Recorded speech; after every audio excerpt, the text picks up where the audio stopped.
ഡെറി പിന്നീട് ഫ്രീ ആയത് വെളുപ്പിന് 3 മണിക്കാണ്. അവനൊന്ന് ഫ്രഷ് ആയിട്ട് വീണ്ടും തുളസിയുടെ അടുത്തേക്ക് വന്നു. അവനെ കണ്ടതും ഒരു കുഞ്ഞു ചിരി അവളെ വിരിഞ്ഞിരുന്നു. താൻ ഉറങ്ങിയില്ലേ? പുഞ്ചിരിയോടെ അവൻ ചോദിച്ചു. ഇല്ല, ഉറക്കം വന്നില്ല. അവളും പതിഞ്ഞ സ്വരത്തിൽ മറുപടി പറഞ്ഞു. അവൻ അവളെ ഒന്ന് നോക്കി. നിഷ്കളങ്കയായ ഒരു പെൺകുട്ടി. ആ മിഴികളിൽ ആരോടൊക്കെയോ ഉള്ള ഭയവും നിസ്സഹായതയും നിറഞ്ഞു നിൽക്കുന്നു. ഇനി പറ, എന്താ തന്റെ പ്രശ്നം? വീട്ടിൽ അറിയിക്കണ്ടേ? താൻ ഇവിടെ ഉണ്ടെന്ന് അവരോട് പറയണ്ടേ? ഇല്ലെങ്കിൽ അവർ പേടിക്കില്ലേ? അവൻ ചെറിയ കുട്ടിയോട് ചോദിക്കും പോലെ ചോദിച്ചു. അവന്റെ ചോദ്യം കേട്ട് അവളുടെ മുഖം മ്ലാനമായി. എന്നെ ആരും തിരക്കി വരില്ല ഡോക്ടർ. നിസ്സഹായത നിറഞ്ഞ മറുപടി. അവൻ അവളെ ശാന്തമായി നോക്കി. അതെന്തേ, തനിക്ക് ആരുമില്ലേ? ഉണ്ട്. പറയാനാണെങ്കിൽ എല്ലാരും ഉണ്ട്. പക്ഷെ അവർക്കൊക്കെ ഞാനൊരു ശല്യമാ. എന്നെ കൊല്ലാൻ വേണ്ടി വണ്ടിക്ക് മുൻപിലേക്ക് പിടിച്ച് തള്ളിയത് തന്നെ എന്റെ അമ്മയാണ്. മനസ്സിന്റെ വിങ്ങൽ ഒതുക്കാനാകാതെ കണ്ണുകൾ നിറച്ചുകൊണ്ട് അത്രമേൽ വേദനയോടെ അവൾ പറഞ്ഞു. എന്താ? ഞെട്ടലോടെ അവൻ ചോദിച്ചുപോയി. ഒരമ്മ സ്വന്തം മകളോട് ഇങ്ങനെയൊക്കെ ചെയ്യുമോ? ഇനി ഈ പെണ്ണ് കള്ളം പറയുകയാണോ? അവൻ അസ്വസ്ഥതയോടെ ഓർത്തു. അടുത്ത നിമിഷം അവന്റെ മുഖത്തെ ശാന്തഭാവം മാറി. അവിടെ ഗൗരവം നിറഞ്ഞു. ഡോക്ടർ ഞെട്ടണ്ട. എന്നെ കാണാൻ കൊള്ളില്ല. കറുത്ത മകളെ അവർക്ക് വേണ്ടെന്ന് പറഞ്ഞു. കുഞ്ഞിലെ മുതൽ ഒത്തിരി ദ്രോഹിക്കും. പക്ഷെ ഇപ്പൊ ചേച്ചിക്ക് വന്ന കല്യാണാലോചന. വലിയ പണക്കാരനാ. ചേച്ചിയുടെ രീതികൾ ആൾക്ക് ഇഷ്ടായില്ല. അതുകൊണ്ട് അയാൾക്ക് എന്നെ മതിയെന്ന് പറഞ്ഞു. ഞാൻ കാരണം ചേച്ചിയുടെ ജീവിതം ഇല്ലാതെയാകുമോ എന്ന് ഭയന്ന് അമ്മ എന്നെ. അവൾ കരഞ്ഞുപോയി. അവൻ ആകെ വല്ലാതെയായിപ്പോയി. പോലീസ് അന്വേഷിച്ചപ്പോഴും ഇവൾ അവരുടെ ആരുമല്ലെന്ന് പറഞ്ഞതായി താനും അറിഞ്ഞതാണ്. പിന്നെ എന്തെങ്കിലും തെറ്റ് സംഭവിച്ചതാകും എന്ന് കരുതി. കൂടാതെ ഈ അവസ്ഥയിൽ കിടക്കുന്നവളെ കൂടുതൽ ടെൻഷനാക്കാതെ ഇരിക്കാൻ വേണ്ടിയാണ് പോലീസ് പിന്നെ ഇങ്ങോട്ട് വന്നില്ലെന്ന് കള്ളം പറഞ്ഞത്. ഇതിന് പിന്നിൽ ഇങ്ങനെ ഒരു കാര്യം ഉണ്ടാകുമെന്ന് അവൻ ചിന്തിച്ചതേയില്ല. അവൻ അവളോട് പാവം തോന്നിപ്പോയി. അത്രയും ചെറിയൊരു പെണ്ണാണ്. കറുപ്പാണെങ്കിലും നല്ല സുന്ദരിയാണ്. കറുപ്പെന്ന വർണ്ണത്തിന്റെ അഴക് അവളെ കാണുന്ന ഒരാളും നിസ്സാരവൽക്കരിക്കില്ല. അത്രയും ഭംഗിയുണ്ട് ആ പെണ്ണിന് എന്നവന് തോന്നി. കൊച്ചേ, ഇതിപ്പോ ഞങ്ങൾ എന്ത് ചെയ്യാനാ? ഹോസ്പിറ്റൽ ബില്ലൊക്കെ അടച്ചാൽ തനിക്ക് ഇന്ന് തന്നെ വീട്ടിലേക്ക് പോവാം. അവൻ കാര്യമായി തന്നെ പറഞ്ഞു. എന്റെ കയ്യിൽ പൈസയൊന്നുമില്ല. പിന്നെ വീട്. എനിക്കിനി പോകാൻ അങ്ങനെ ഒരിടവും ഇല്ല. ഞാൻ എന്ത് ചെയ്യാനാ? ഞാൻ ഇവിടെ തന്നെ നിന്നോട്ടെ? അവളുടെ ചോദ്യം കേട്ട് അവൻ അന്തിച്ചിരുന്നു പോയി. എന്റെ കൊച്ചേ, ഇത് ആശുപത്രിയാണ്, അല്ലാതെ ലോഡ്ജൊന്നും അല്ല. വീട് പോലെ കയറി താമസിക്കാനൊന്നും പറ്റില്ല. പിന്നെ ബില്ലടച്ചില്ലെങ്കിൽ അത് അടുത്ത പ്രശ്നമാകും, ഉറപ്പ്. അവൻ അവൾക്ക് കാര്യങ്ങൾ പറഞ്ഞ് മനസ്സിലാക്കി കൊടുത്തു. ഞാൻ പിന്നെ എവിടെ പോവും? അവളുടെ ചോദ്യം കേട്ട് അവൻ സ്വയം നെറ്റിയൊന്ന് ഒഴിഞ്ഞു. ഒരു കാര്യം ചെയ്യാം, ബില്ല് ഞാൻ പേ ചെയ്യാം. തനിക്ക് ഏതെങ്കിലും സ്നേഹമുള്ള കൂട്ടുകാരോ ബന്ധുക്കളോ കാണില്ലേ? ഞാൻ അവരുടെ ആരെയെങ്കിലും അടുത്താക്കി തരാം. അവനൊരു പരിഹാരം പോലെ പറഞ്ഞു. എനിക്കങ്ങനെ ആരുമില്ല. ഒട്ടും ആലോചിക്കാതെ അവൾ പറഞ്ഞു. ഇത് പുലിവാലായെന്ന് അവൻ ഉറപ്പായി. എന്നാൽ ഈ അവസ്ഥയിൽ ഇതിനെ ഇങ്ങനെ കളയാനും അവന് തോന്നിയില്ല. കൊച്ചു പെണ്ണാണ്, തെരുവിലേക്ക് ഇറക്കി വിടാൻ കഴിയില്ല. ഞാൻ ഒന്ന് ചോദിക്കട്ടെ, കൊച്ചെന്തിനാ ഇവിടെയുള്ള സ്റ്റാഫുകളെയൊക്കെ ഉപദ്രവിച്ചത്? അതെനിക്ക് ഇത് ആശുപത്രിയാണെന്ന് മനസ്സിലായില്ല. അവരൊക്കെ എന്നെ എന്തോ ചെയ്യാൻ പോവാന്ന് കരുതി പേടിച്ചിട്ട് പറ്റിപ്പോയതാ. ബെസ്റ്റ്. നീ എന്താ ആദ്യമായിട്ടാണോ ഹോസ്പിറ്റലിൽ വരുന്നേ? ആദ്യ. അവന്റെ മിഴിഞ്ഞുപോയ കണ്ണുകൾ കണ്ട് അവൾ പതിയെ ഒന്ന് പുഞ്ചിരിച്ചു. ഏകദേശം അവളുടെ ജീവിത രീതി എങ്ങനെയായിരുന്നുവെന്ന് അവൻ ഇതോടെ ഒരു ഊഹം കിട്ടി. ബെഡിൽ പൂർണ്ണ നഗ്നയായി കിടക്കുന്ന അച്ചുവിനെ ഡേവി തന്നിലേക്ക് കൂടുതൽ വരിഞ്ഞു മുറുക്കി. അവൾ ഞെട്ടലോടെ മിഴികൾ വലിച്ചു തുറന്നു. തലേന്ന് രാത്രി നടന്ന ഓരോ നിമിഷവും ഓർമ്മയിൽ വന്നതും അവളൊന്ന് വിറച്ചുപോയി. ഡേവി അവളെ ബെഡിലേക്ക് കിടത്തിക്കൊണ്ട് അവളിലേക്ക് ചാഞ്ഞിരുന്നു. പേടിയുണ്ടെങ്കിൽ കൂടി അവൾ അവനെ എതിർത്തില്ല. ചെറു ചുംബനങ്ങൾ കൊണ്ട് അവൻ അവളെ മൂടി. ആദ്യമായി അറിയുന്ന അനുഭൂതിയിൽ അവളും ആ നിമിഷം വല്ലാതെ ആസ്വദിച്ചു പോയി. അവളുടെ സഹകരണ മനോഭാവം അവനെ കൂടുതൽ ആഗ്രഹം നിറച്ചു. അവളെ പൂർണ്ണ നഗ്നയാക്കിയതും നാണത്താൽ ആ പെണ്ണ് സ്വയം കണ്ണുകൾ പൊത്തി. മനസ്സിൽ നിറഞ്ഞ ആവേശത്തോടെ അവളുടെ ഓരോ ഭാവങ്ങളും നിരീക്ഷിച്ചുകൊണ്ട് അവൻ അവളുടെ ശരീരത്തെ ഞെരിച്ചുടച്ചു. അവളിൽ നിന്ന് വരുന്ന സിൽക്കാര ശബ്ദങ്ങൾ അവനെ കൂടുതൽ മത്തുപിടിപ്പിച്ചു. അവളെ തൊട്ടുണർത്തി അവളിലേക്ക് പടർന്നു കയറുന്ന നിമിഷങ്ങളിൽ പലപ്പോഴും അതിരുവിട്ട് അവൻ അവളെ നോവിച്ചു പോയാലും ചുംബനങ്ങൾ കൊണ്ടും തലോടലുകൾ കൊണ്ടും അവളുടെ നോവിനെ ആശ്വസിപ്പിക്കാൻ കൂടി അവൻ ശ്രമിച്ചിരുന്നു. അവളുടെ മുഖം മറിച്ച കൈകളെ പിടിച്ചു മാറ്റിയതും ചുവന്നുപോയ മുഖത്തോടെ അവൾ അവനെ നോക്കാനാവാതെ മിഴികൾ പിടപ്പിച്ചു. അവളെ ഉറ്റുനോക്കിക്കൊണ്ട് തന്നെ അവൻ അവളിലേക്ക് ആഴ്ന്നിറങ്ങിയ നിമിഷം അവൾ കണ്ണുകൾ മിഴിച്ച് വേദനയോടെ ഒന്ന് കരഞ്ഞുകൊണ്ട് അവനെ മുറുകെ പുണർന്നുപോയി. അവന്റെ നീലമിഴികൾ അവളിലെ ഓരോ അണുവിനെയും കൊത്തി വലിച്ചു. തന്റെ ആവേശം അവളെ തീർത്തു കഴിഞ്ഞ് അവൻ അവളുടെ നിറഞ്ഞ മിഴികളിലേക്ക് അമർത്തി ചുംബിച്ചു. വിതുമ്പിക്കൊണ്ട് അവനെ നോക്കിയ പെണ്ണിനെ അവൻ തിളങ്ങുന്ന മിഴികളോടെ അത്രയും വശ്യമായി നോക്കി. കഴിഞ്ഞ നിമിഷങ്ങളിൽ എപ്പോഴും അവളുടെ ഉള്ളിലെ അവനോടുള്ള ഭയം മാറി പകരം മറ്റെന്തൊക്കെയോ പുതുവികാരങ്ങൾ നിറഞ്ഞിരുന്നു. ഇപ്പോൾ തന്നെ വേദനിപ്പിച്ചവനെ അവൾ തീർത്തും പരിഭവത്തോടെയാണ് നോക്കിയത്. അവളുടെ ആ നോട്ടം പോലും അവനെ വല്ലാതെ ആകർഷിച്ചു പോയി. അടുത്ത നിമിഷം പൂർവാധിക ശക്തിയോടെ അവൻ വീണ്ടും അവളിലേക്ക് പ്രവേശിച്ചു. എന്നാൽ ഇപ്പോൾ വേദനയ്ക്ക് പകരം അവൾക്ക് മറ്റെന്തൊക്കെയോ ആണ് തോന്നിയത്. പ്രണയത്തിന്റെ മറ്റൊരു ലോകത്തേക്ക് അവൻ അവളെ കൂട്ടിക്കൊണ്ടു പോയതും ആ കുഞ്ഞിപ്പെണ്ണ് മനസ്സ് നിറഞ്ഞ സ്നേഹത്തോടെ അവൻ എന്ന ലോകത്തിൽ ഒതുങ്ങിപ്പോയി. എന്നാൽ ഈ അവസരത്തിലും ആ ചെകുത്താന്റെ മിഴികൾ ഗൂഢമായി പുഞ്ചിരിച്ചു. ഡെവിയെ തന്നെ ഒരു നിമിഷം അവൾ നോക്കിയിരുന്നു. ഉറങ്ങുമ്പോൾ പോലും അവൻ വളരെ ദേഷ്യക്കാരനാണെന്ന് തോന്നി അവൾക്ക്. ഒരു സിംഹത്തിന്റെ എടുപ്പും കാട്ടുചെന്നായുടെ വന്യതയും ആ മുഖത്ത് ആവോളം നിറഞ്ഞു നിൽക്കുന്നുണ്ട്. ക്രോധം കൊണ്ട് വിറയ്ക്കുമ്പോൾ ആ നീലമിഴികൾ കാണാൻ വളരെ ക്രൂരമാണെന്ന് അവൾ ഓർത്തു. ഈ ഒരുവനിലാണല്ലോ തന്റെ ഇനിയുള്ള ജീവിതം എന്നോർത്തതും ഒരു നിമിഷം അവളിലൂടെ ഒരു വിറയൽ കടന്നു പോയി. പുതപ്പ് വാരിച്ചുറ്റി നെഞ്ചോട് ചേർത്തുകൊണ്ട് അവനെ ഉണർത്താതെ അവൾ പതിയെ ബെഡിൽ നിന്ന് നിരങ്ങി ഇറങ്ങാൻ ശ്രമിച്ചതും ഒറ്റ മറിച്ചിലെ അവൻ അവളെ ചുറ്റിപ്പിടിച്ച് ബെഡിലേക്ക് ഇട്ടിരുന്നു. ആ പേടിയോടെ മിഴികൾ കൂട്ടി അടച്ചുകൊണ്ട് തന്റെ മാറോട് ചേർത്ത് പിടിച്ച പുതപ്പിലെ പിടി മുറുക്കി അവൾ. അവളിലെ ഓരോ ഭാവങ്ങളും അവൻ കണ്ണെടുക്കാതെ നോക്കി. Open your eyes. കടുപ്പമേറിയ അവന്റെ ശബ്ദം കേട്ട് നെഞ്ചിൽ നിറഞ്ഞൊരു പിടപ്പോടെ അവൾ മിഴികൾ വലിച്ചു തുറന്നു. കാന്തം പോലെ അവളെ കൊത്തി വലിക്കുന്ന ആ നീല മിഴികളിലേക്ക് നോക്കാൻ അവൾക്ക് വല്ലാത്ത മടി തോന്നി. ഒന്ന് മുഖമുയർത്തി നോക്കിയിട്ട് അവൾ അവനിൽ നിന്ന് നോട്ടം മാറ്റിയതും അവന്റെ കണ്ണുകൾ അല്പം പകയോടെ കുറുകിപ്പോയി. തന്നെ അനുസരിക്കാത്തവളെ അനുസരിപ്പിക്കാൻ അവന് വല്ലാത്ത ഹരം തോന്നി. അടുത്ത നിമിഷം അവൻ അവളുടെ മുഖം തനിക്ക് നേരെ പിടിച്ചുയർത്തിക്കൊണ്ട് ആ പവിഴ അധരങ്ങളെ അപ്പാടെ വായിലാക്കി വന്യമായി തന്നെ നുണഞ്ഞു. പെട്ടെന്നുള്ള ആക്രമണം ആയതുകൊണ്ട് തന്നെ അവൾ കണ്ണുകൾ തുറിച്ച് അവനെ നോക്കിപ്പോയി.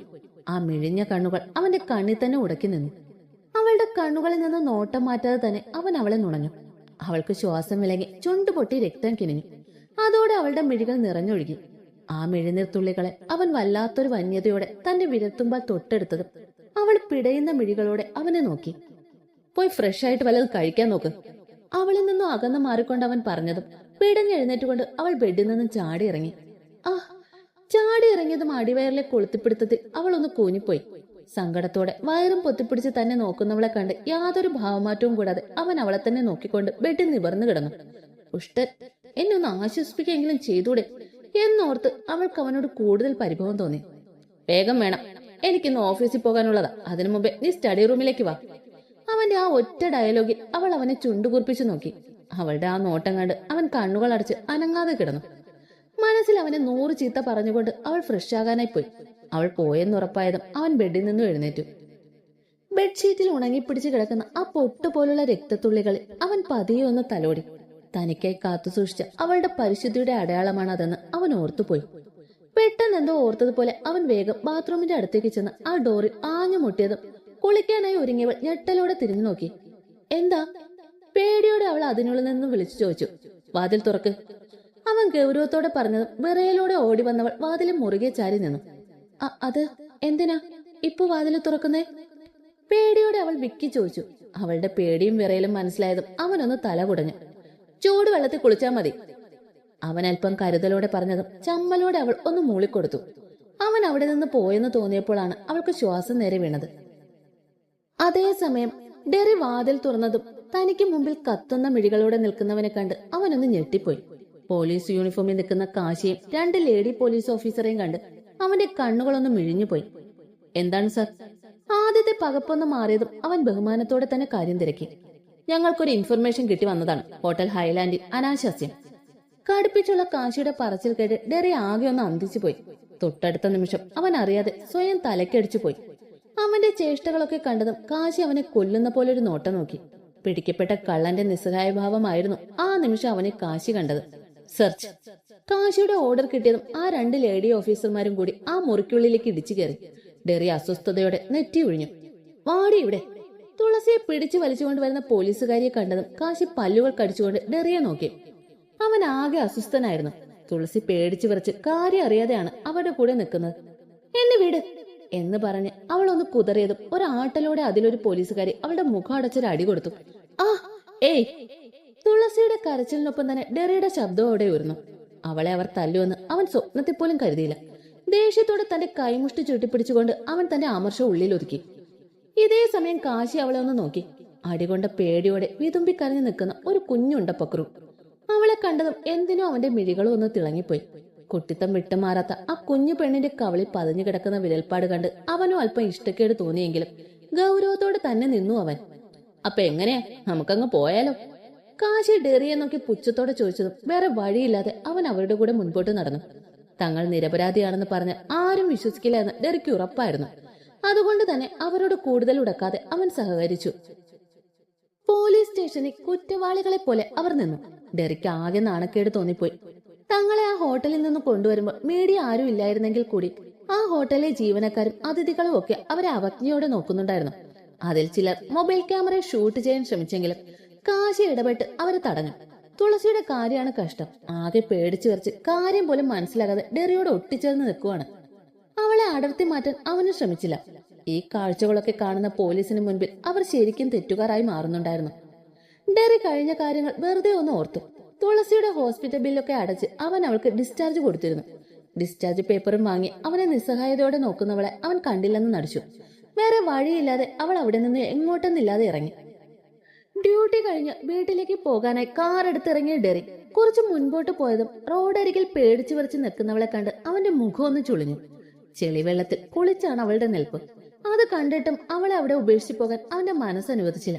എന്തോ ഒരിഷ്ടം അവൻ അവളോട് തോന്നുന്നുണ്ടായിരുന്നു. പേടിച്ചു നിൽക്കുന്ന അവളുടെ അടുത്ത് കാറ് കൊണ്ട് നിർത്തിയിട്ട് അവൻ പുറത്തേക്ക് ഇറങ്ങി. വാ. അവൻ വിളിക്കാൻ കാത്തു നിന്നതുപോലെ അവൾ ഓടി വന്ന് അവനോട് ചേർന്ന് നിന്ന് തേങ്ങിക്കരഞ്ഞു. പേടിച്ചു പോയി ഞാൻ. വിറയലോടെ അവൾ പറഞ്ഞതും ആ കുഞ്ഞിപ്പെണ്ണിനെ അറിയാതെ തന്നെ അവൻ ചേർത്ത് പിടിച്ചിരുന്നു. അവളെയും കൂട്ടിച്ചെന്ന ഡെവി ഉണ്ടാക്കുന്ന പുകിലോർത്ത് തലയൊന്നും പുകഞ്ഞെങ്കിലും അവളെ ഉപേക്ഷിക്കാൻ അവന് തോന്നിയില്ല. അവളുടെ കോലം കണ്ട് ഈ അവസ്ഥയിൽ അവളെ വീട്ടിലേക്ക് കൊണ്ടുപോകുന്നത് ശരിയല്ലെന്ന് അവന് തോന്നി. അതുകൊണ്ട് തൊട്ടടുത്ത ടെക്സ്റ്റൈൽസിൽ നിന്നും അവൾക്ക് പാകമായൊരു ഡ്രസ്സ് വാങ്ങി അവളെയും കൂട്ടി അവൻ അടുത്ത് കണ്ട ഹോട്ടലിൽ തന്നെ ഒരു മുറിയെടുത്തതായിരുന്നു.